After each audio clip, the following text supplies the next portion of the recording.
So yeah, with her sister. I found 1 year in each special. I probably had to edit a lot.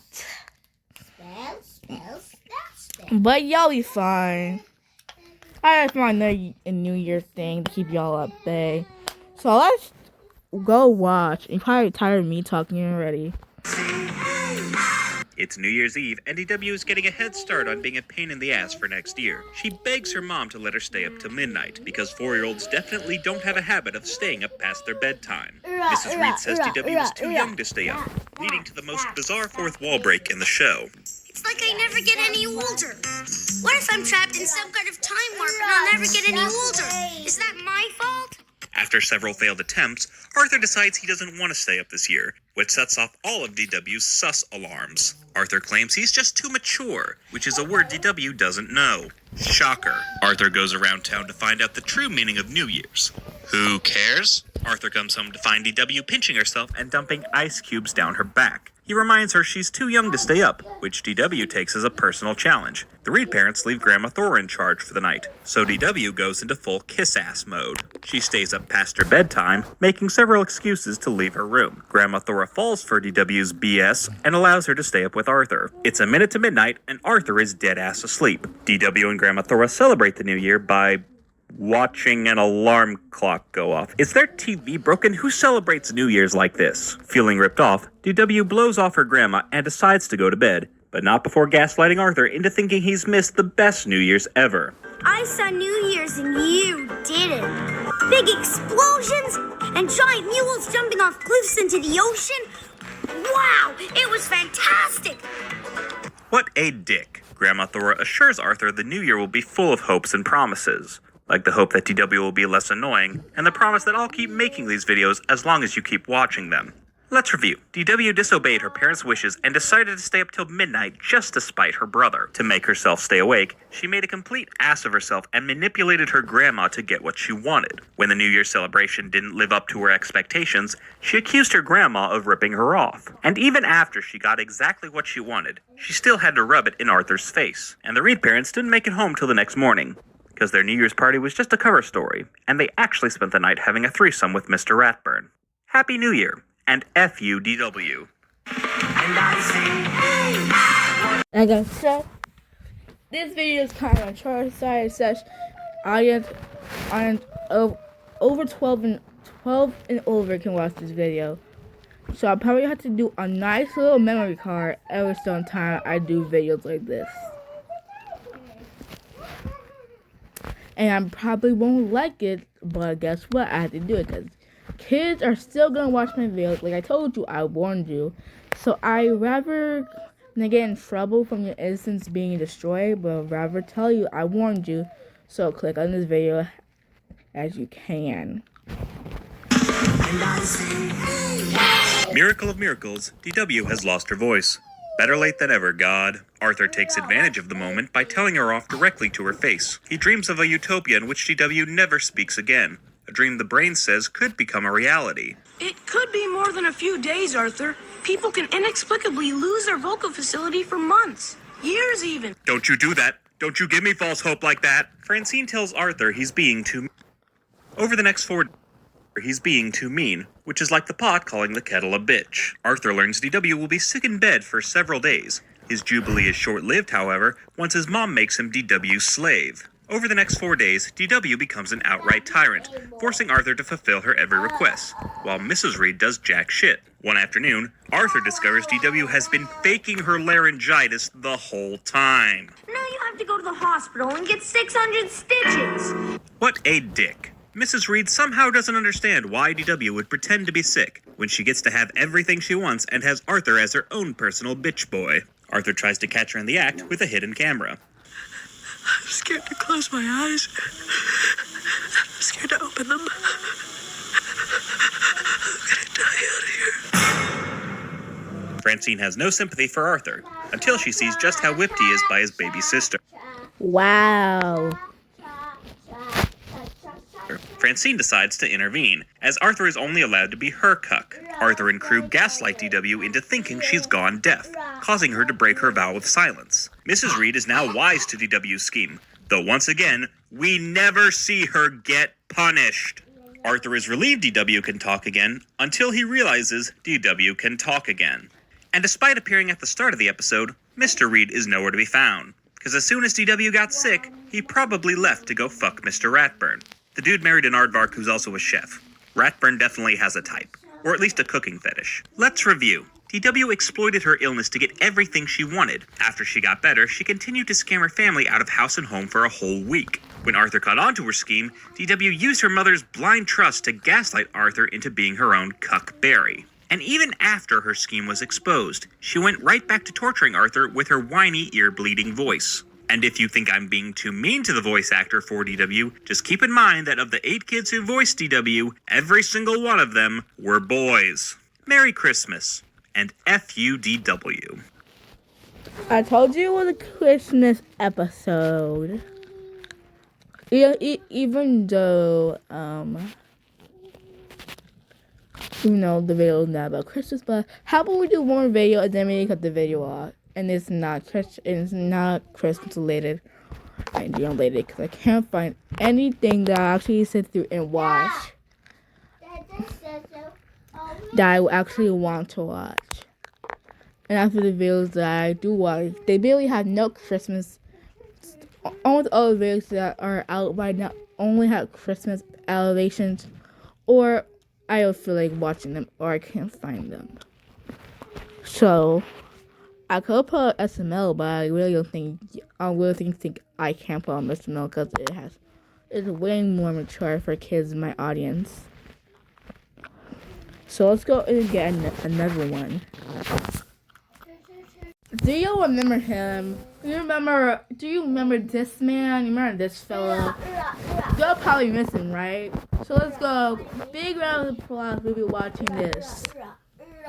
BRB. A big round of applause to this big-headed man right here. If you want me to watch more videos like this, just head to the comment section. Or keep making the video grow. And I'll probably make more videos like this, roasting Caillou or DW. From this YouTuber. So anyway, let's start. Rosie was wearing his very favorite shirt. Mommy! Shut up! This video is brought to you by viewers like you. Thank you. Be sure to subscribe and help get this video to 2,000 likes. Caillou is launching his toy cars into his teddy bear's crotch when Rosie says she wants to play. Caillou is horrified to find his little sister wearing his favorite shirt and starts crying like a weenie. Get some Kleenex, wipe your nose, cause it ain't that damn sad.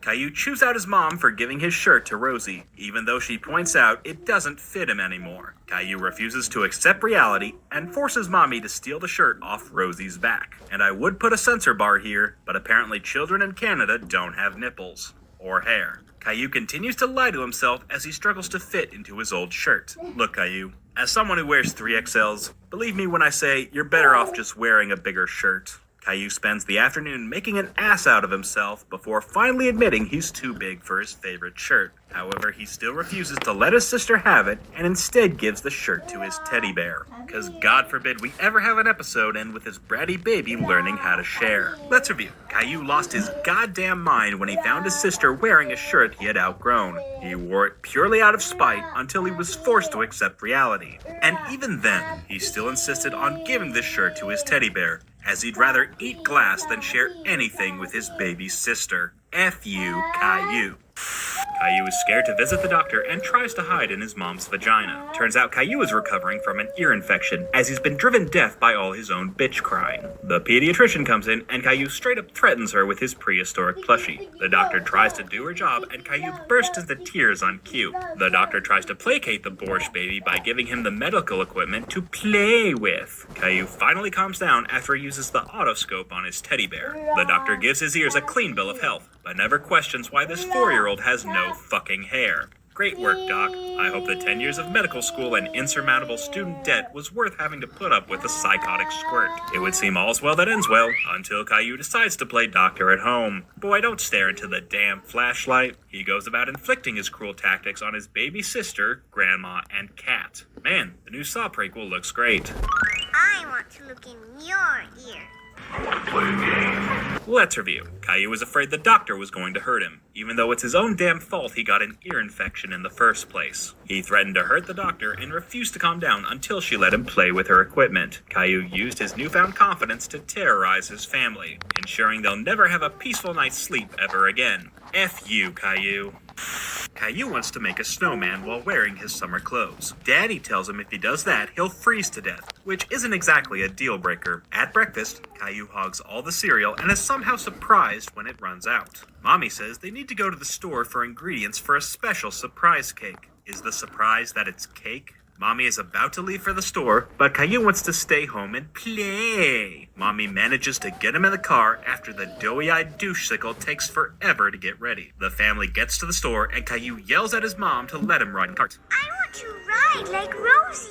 Is something wrong with your... Okay, at your grown age.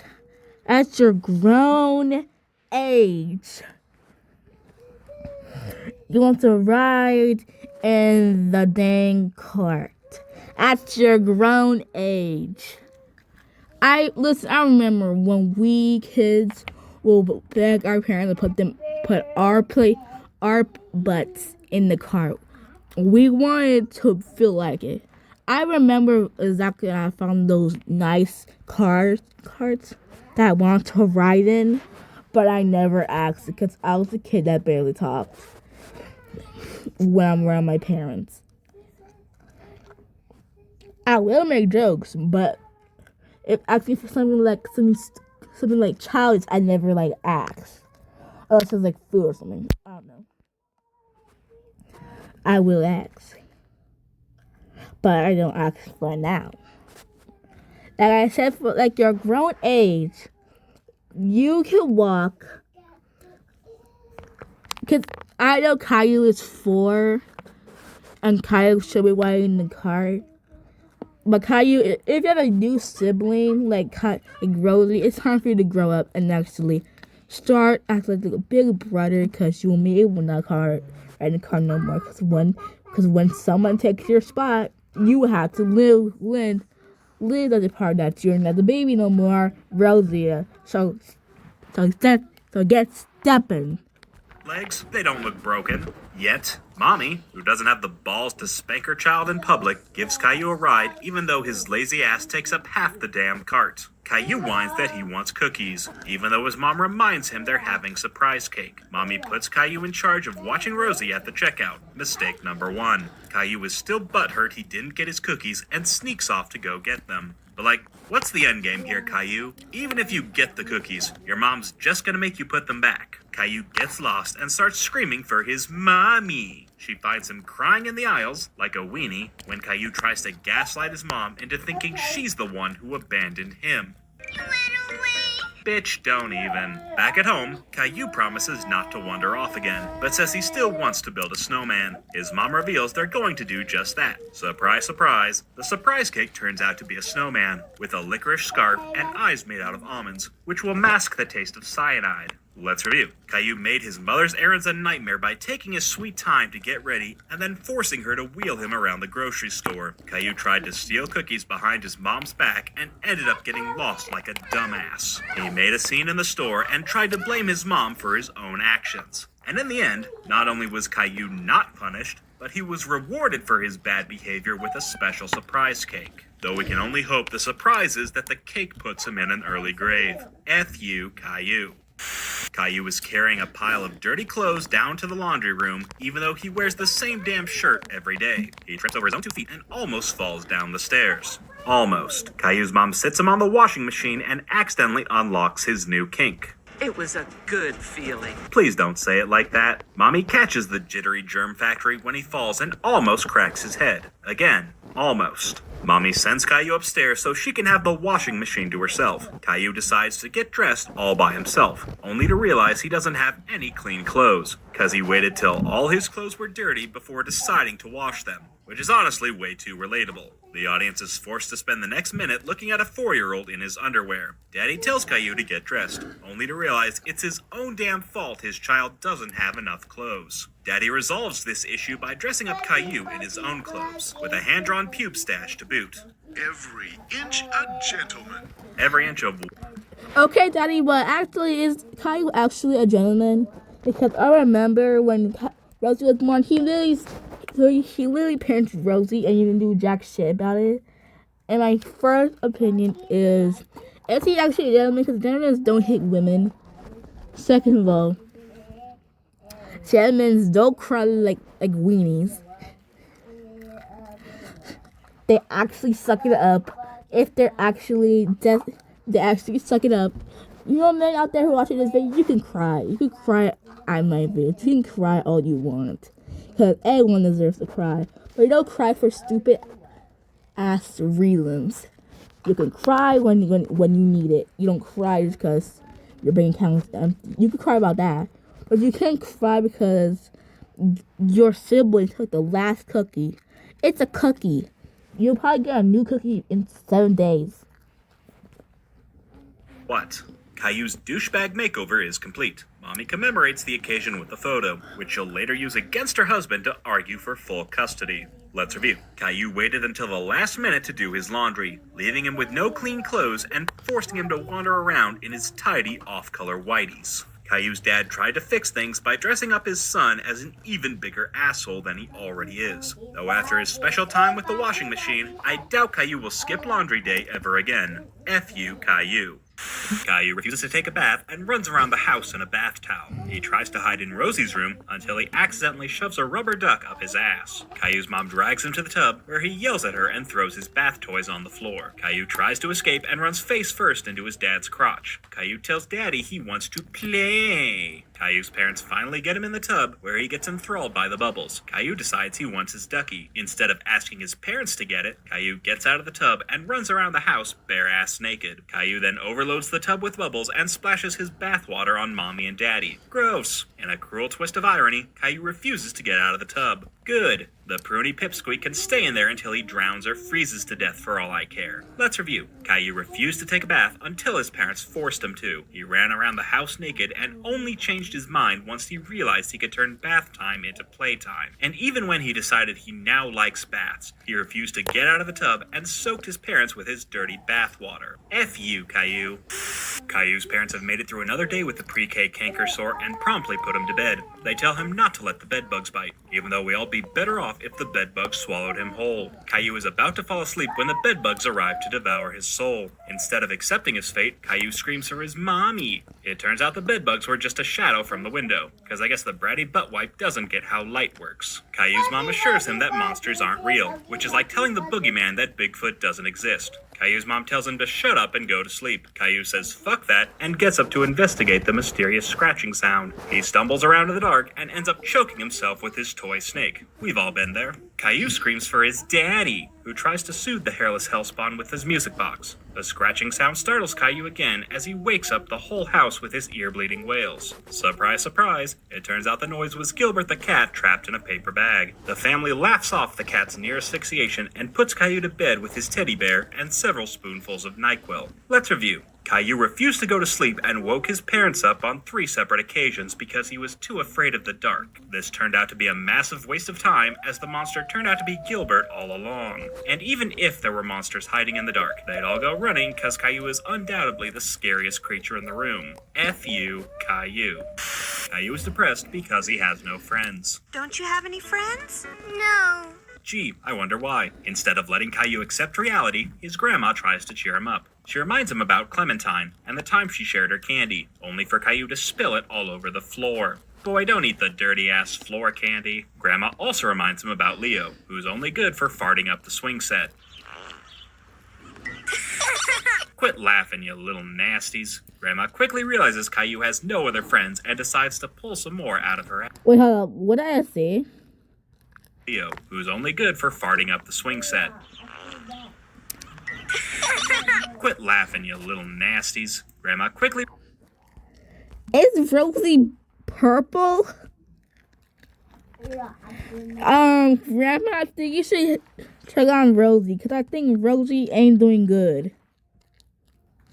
realizes Caillou has no other friends and decides to pull some more out of her ass. She gaslights him into thinking his cat and next-door neighbor are his friends, even though he's been shitty to both in the past. She also says his family counts as friends, even though there's no way his parents would tolerate Caillou's crap if they weren't blood-related. Caillou is cheered up by his grandma's lies, while baby Rosie slowly turns into a blueberry. Let's review. Caillou realized he had no friends because he's a whiny little bitch. His grandma tried to cheer him up, but quickly realized Caillou was right. She ended up fibbing about the amount of friends he has to keep Caillou's malicious mischief in check.